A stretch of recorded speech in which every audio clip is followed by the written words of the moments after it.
And now we're going to hear from Susan Stover.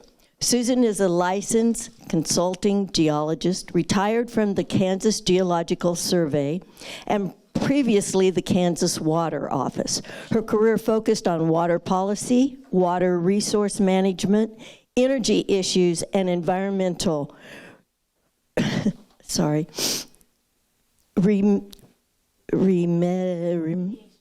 you.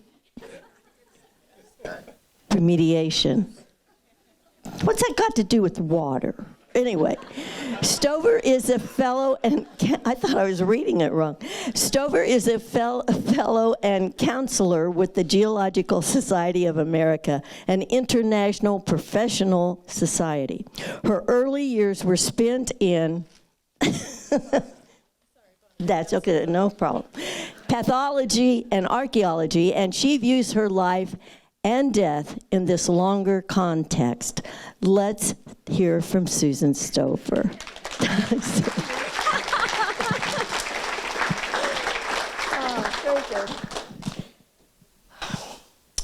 Well, my life is more than half over. So I find myself thinking about death more frequently, but I may think about it a bit differently because I'm a geologist and I take the long view.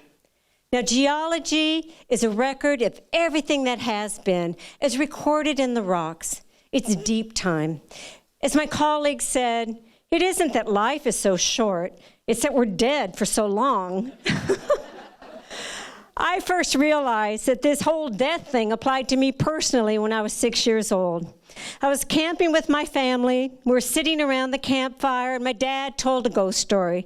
He told the one about someone being put in the coffin a little too soon and was heard knocking on the lid. Whoa, I said, that sounds awful. I'm never going to die. My family stared at me, and then my mom said gently, honey, we all die someday.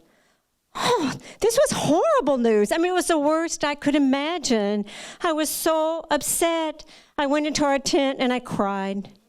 But it got me wondering about how does the world work and life on it.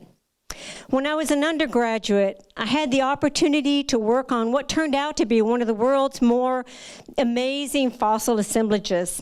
There I am in northern Nebraska uncovering a fossil rhino with the skull coming out in front. You can see the rib cage and the legs behind it.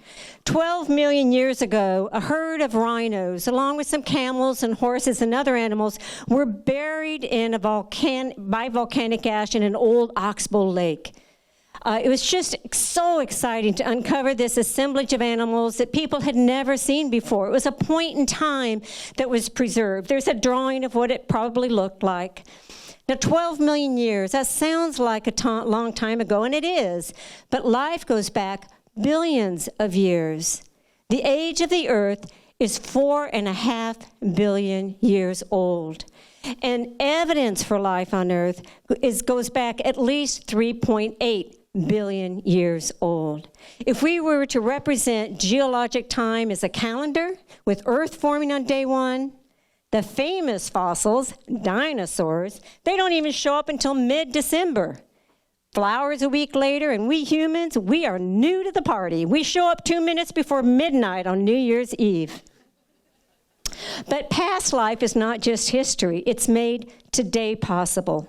These are stromatolites, and they're a form of early life, kind of like an algal mat. And they oxygenated our oceans and our atmospheres. We would not be here today if it was not for their contribution. Now, Kansas is full of fossils, and many of you may have found an old shell of a creature that lived and died millions of years ago. We literally walk on the ghosts of past lives. But where are we today? Where are we in space? Scientists try to quantify the relative abundance of life on Earth today by kingdoms. Pull this out. You can see here that plants are the major kingdom. All the animals are down here in the corner. Bacteria outweigh all the animals, as do fungi. Now that's something to fungi more than all the animals. That's wild. But we're in the animal kingdom. So where do we place? Well, there's humans, but we're outweighed by fish, by insects, even by worms.